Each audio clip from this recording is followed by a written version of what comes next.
Britain faces tough choices over its role in the world. Which of these three men do you trust to make the right ones?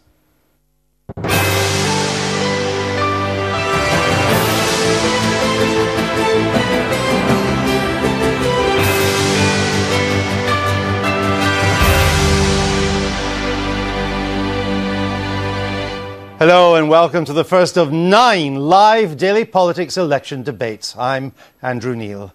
Today, the Foreign Affairs debate. Davey is the Liberal Democrat spokesman on foreign affairs, William Hague, the Conservative Shadow Foreign Secretary, and David Milliband for Labour, the current Foreign Secretary. Over the course of this programme, they'll be discussing Afghanistan, terror and security, Europe, and Britain's place in the world. Also putting the questions to them here with me in the studio, Newsnight's diplomatic editor, Mark Urban. Now, in a moment, our politicians will be setting out why they believe they're the man to secure Britain's role in the world. But first, a reminder of what's at stake.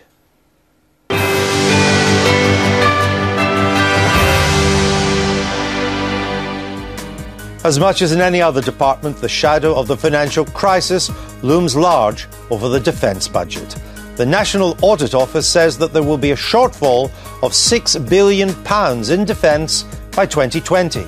That's if spending is increased by 2.7% annually. If it's frozen, then that shortfall could total £36 billion. So some projects will have to be cut, but which ones will go? And what about Trident? To renew it would cost £20 billion, so can we still afford to have our own nuclear deterrent? Such questions go to the heart of another big issue. What should Britain's role be in the 21st century? Should we strive to be a global force for good, or be more content to take a back seat in international affairs? And is it right that British forces are now in their 9th year of engagement in Afghanistan? With more British troops killed in this war than in the Falklands, what plans do the parties have to bring that conflict to a resolution? Closer to home, what effect has our involvement in the wars in Iraq and Afghanistan had on domestic security? And how do the politicians think they can best avoid future terrorist atrocities, such as that which hit London 5 years ago?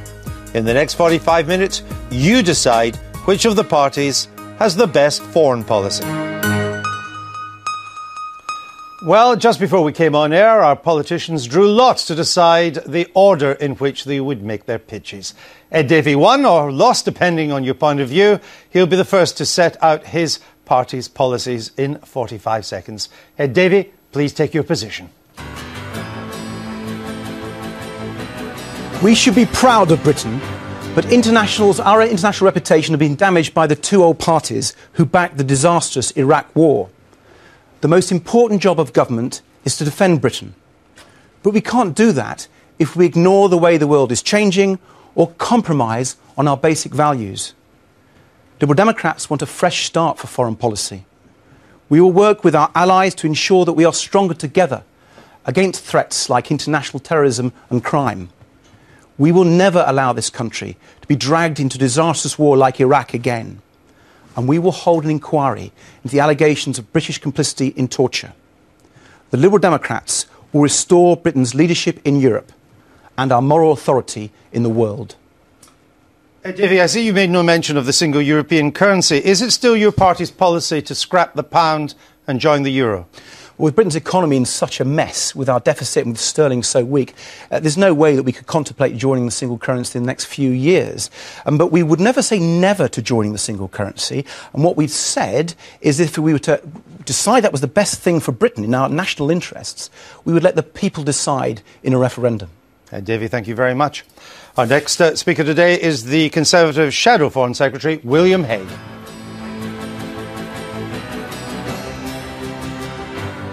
We want to see a distinctive British foreign policy that makes the most of our great friendships with the United States and with European nations, but goes far beyond that in the coming years to intensify British alliances and friendships with countries in South Asia, in Latin America, in the Gulf and North Africa, and that does that in education, in culture, in sport and diplomacy, gets the whole of British government pursuing a coherent foreign policy. That requires a strong Foreign Office at the centre of that government and a strong National Security Council to bring all that together. And the other role of that National Security Council is to make sure decisions about our armed forces are made properly and are well informed. They've never let us down, and the way we make decisions about them should never let them down. William Hague, the centre-right dominates Europe at the moment, France, Italy, Germany. Why have the British Conservatives cut themselves off from the mainstream right in continental Europe?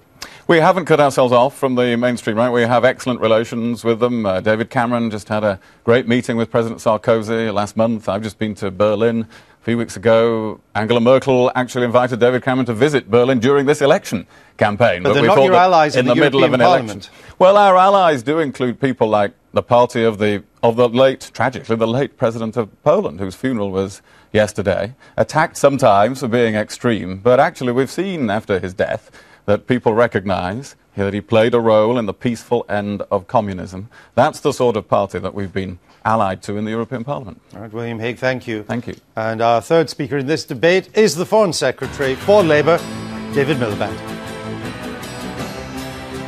In 1997, Britain was a source of despair for our friends and disdain for our foes. The Conservative government had launched a beef war against Europe and lost, cut overseas aid spending, and stood on the sidelines while tens of thousands of people were slaughtered on the edge of Europe and hundreds of thousands became asylum seekers. Now the situation is different.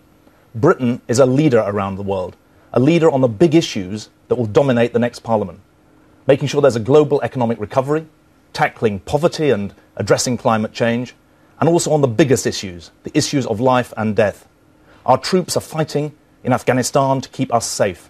In Pakistan, we're working to tackle terrorism at source. Now is the time to meet the challenges head on, not turn the clock back. David Milliband, your government's biggest decision in foreign policy was to invade Iraq. If you had known then what we know now, would you still have supported that policy? Well, obviously there would have been no such decision, because if we'd known then what we know now, we'd have known that Saddam Hussein did not have weapons of mass destruction. There would have been no UN resolutions and no vote in the House of Commons. The 2010 election is not about Iraq. That's what we did in 2005. And the issue in Iraq and the wider Middle East is how we promote stability and prosperity in that vital region. I understand, but just to clarify that, if we had known then what we know now, in your view, we would not have gone into Iraq? Of course not, because there would have been no WMD, no United Nations resolution, no vote in the House of Commons. OK. David Milliband, thank you very much. So, our politicians have had the chance to explain very briefly what their own policies in foreign affairs are. Now, Mark Urban and I will cross-examine them. David Milliband, let me start with you. Why have so many military officers, including former chiefs of the defence staff, complained that your government sent our troops into the front line without proper equipment? Well, this is the toughest war that we've fought, the longest war beyond the Second World War. And the scale of the loss of life, 281 British soldiers, rightly shines the microscope on this issue. But every single operational request for equipment has been met. And the Chief of the Defence Staff himself has said that in 40 years in the armed forces, he's never known the British Army to be better equipped. Well, he also said that in part for both clothing and body armour, the issue was done so rapidly at the last minute, no one was quite sure who had what. Lord Guthrie, General Walker, Lord Boyce, Sir Jock Stirrup, General Dannett, and the Chief, the Permanent Secretary of the Defence Ministry have all criticised this government. Well, let me take that up directly. I've sat in the Cabinet room when the Prime Minister has quizzed the defence chiefs about individual operations. He said, I won't sanction British participation in this operation unless you assure me that there is proper equipment. And only when they've given those assurances has he agreed to the deployment. That is the right way to take these decisions. But many of those criticisms that Andrew mentioned were voiced in the context of the Chilcot inquiry, where you had, I think, almost unprecedented condemnation from senior officers and Sir Kevin Tebbit, the former head of the Ministry of Defence, for committing Britain to Afghanistan at a time when it was still heavily committed in Iraq and trying to cut the money all at the same time. That was bad strategy, wasn't it? The Labour government has increased by 10% in real terms, as your film showed, the spending on defence. And every single penny that's spent in Afghanistan, the extra money comes from the operational reserve. Every request comes from the Treasury, not from the MOD budget. But let me just say this as well. At a particular moment that those senior officials criticised the government for, the government was cutting, particularly an order for helicopters just after the war in Iraq, that effectively stymied the position of the British military in Afghanistan.